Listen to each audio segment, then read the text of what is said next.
Ja, jaz imam še en tako komentar na to, ki je bilo, ne vem, nekdo je rekel, da je zelo težko, če ti nekdo določa, kdaj greš lahko na dopust, kdaj ne. Veste, tukaj v bistvu imate dve plati zgodbe. Ne? Ena je, da delati v velikem podjetju seveda praviloma pomeni nekoliko bolj, odvisno seveda, katero je in kakšno je. Ne? Tukaj bi vam tudi lahko celo Mavrico pravzaprav povedal, ne? Že z zelo konkretnimi imeni. Ne? Torej nekoliko verjetno manj svobode v tem smislu, da se odločate popolnoma sami, da delate kar hočete, recimo, ne, ker pač je vendarle nek sistem, so neki cilji, ki jih je potrebno doseči, ne, so neke ekipe v bistvu, ki na tem delajo. Ne. Seveda po drugi strani, veste, je pa tako, ne, ko greste v velikem podjetju na dopust, ne, tam delo še vedno teče naprej, ne, ker je vedno toliko ljudi še zraven, pravzaprav, da vse tisto prevzame. Ne. Jaz poznam kar nekaj podjetnikov, ne, uspešnih podjetnikov, ki si ne upajo in absolutno ne morejo na dopust, izključno zaradi tega, ker nimajo nikogar, ki bi vodil posel takrat, ko njih ni. Ne?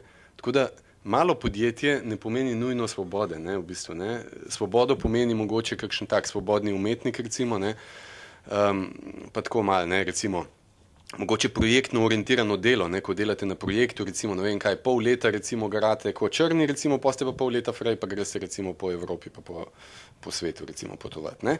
Ampak majhno podjetje ne pomeni, ne pomeni nujno, lahko sicer to sovpade, ne pomeni pa, da ste bolj svobodni, ne. Lahko je celo težje. Vi že veste, kam greste na dopust. Če je podjetje vaše, dobro, jaz sem v velikem podjetju, ampak imam pa tudi veliko odgovornost, tako da imam tudi s tem težave. Ne. Jaz sem tako, pravzaprav, kot bi bil v majhnem podjetju, ne, ampak za veliko odgovornosti za veliko podjetje. Ne. Ja.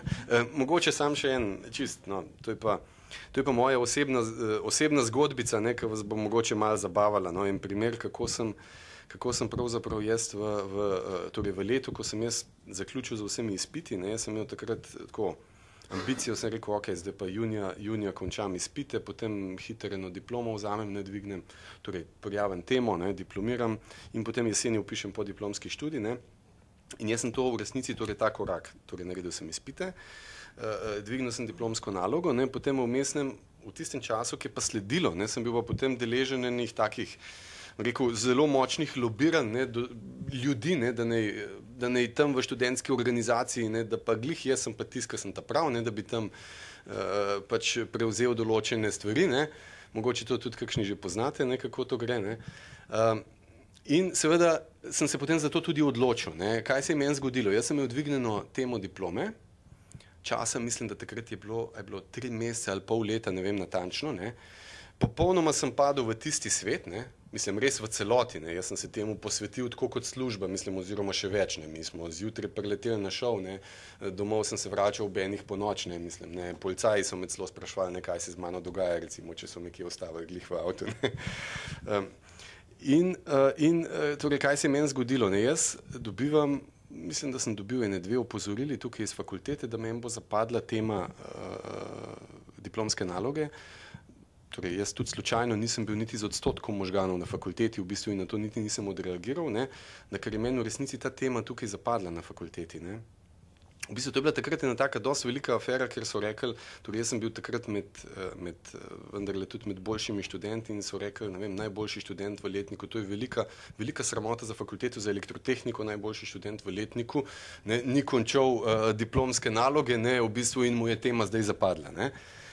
Potem se je pa meni, veste kaj zgodilo, ne, torej včasih pridejo kakšne stvari naokrog, nekaj človek ne ve, od kje so prišle, ne, ampak jaz sem enkrat končal na nekem pikniku, smo nek fuzbal nabijali, ne, in sem končal z potrganimi vezmi, ne, na gležnju, ne, in takrat sem jaz začel, sem imel malo časa, da sem se ulegel doma in sem začel razmišljati, ne, torej bil je pa že avgust naslednje leto, ne, torej tema je že davno šla, vse je že šlo. Sem začel razmišljati, zdaj, kaj bom pa jaz pravzaprav zdaj sam sabo, ne, v naslednjem obdobju, ne, in takrat sem rekel, ne, zdaj pa čas, da jaz izkoristim takrat, ko sem ležal, da pač diplomo naredim, ne. In sem se seveda tega potem tudi lotil, ne, sem prišel sem na fakulteto, so rekli, ja, zdaj se pa ne da iste teme, moram nekaj popolnoma drugega in tako naprej. Ne, pa sem se mogel skratka odkupiti takratnemu dekanu, ne, mislim, ki je sicer čisto razumel mojo situacijo, ne, mislim, da sem mogel nesti, ne vem, kaj je bilo takrat, kavo, viski, konjak, recimo v študentsko pisarno, ker so bile tam gospe popolnoma, rekel, že zafrustrirane, ne, kaj se je dogajalo takrat pa z mano, ne. In potem sem se seveda v tistem jesenskem obdobju, recimo relativno hiter, mislim, da kar v, ne vem, mesecu in pol, ne, sem potem se zdiplomiral, ne.